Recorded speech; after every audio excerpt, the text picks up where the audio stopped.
మాట్లాడిండు. మరి సత్యహరిచంద్రుడు అనేటువంటి మీరు ఇప్పుడు ఏం మాట్లాడతారు? ఆ రోజు మేమందరం జాయిన్ అయినప్పుడు సంతలో పశువులను ఉన్నట్టు కొన్నారు.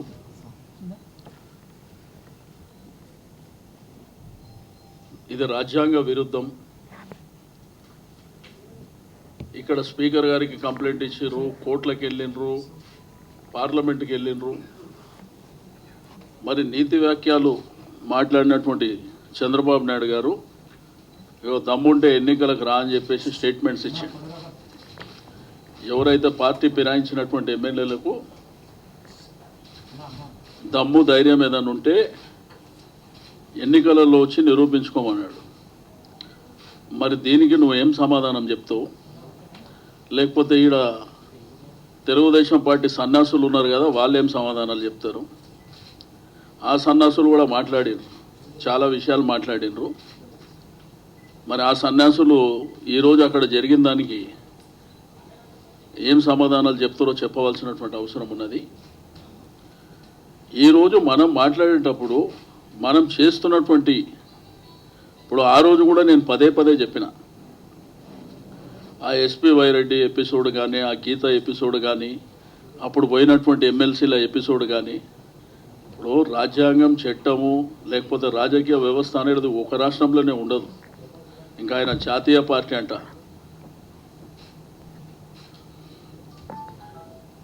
మరి ఇప్పుడు ఏమేమిచ్చి కొన్నో వీళ్ళని,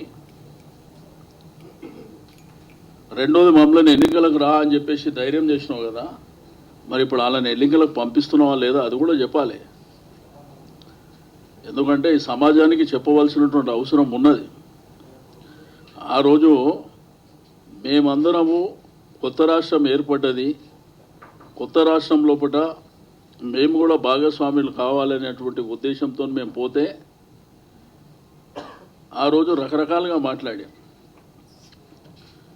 ఇప్పుడు ఆ రోజు కూడా ఇక్కడ ఉన్నటువంటి వాస్తవ పరిస్థితులను దృష్టిలో ఉంచుకొని కొత్త రాష్ట్రంలో మేము భాగస్వామ్యం కావాలనేటువంటి, బట్ నువ్వు చేసేది నీచాతి నీచం. ఎవరైతే నీ పార్టీలో ఉండి కుటుంబాలను పొడగొట్టుకోరు, మనుషులను పొడగొట్టుకోరు, వాళ్ళ కుటుంబాలకు సంబంధించినటువంటి వ్యక్తులు ఆ రోజు ఈ ఫ్రాక్షన్ సందర్భంగా చనిపోయినటువంటి వాళ్ళు.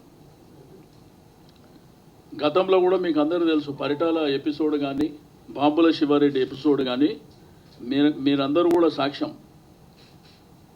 ఆ రోజు రవి చనిపోయినటువంటి ధర్మిల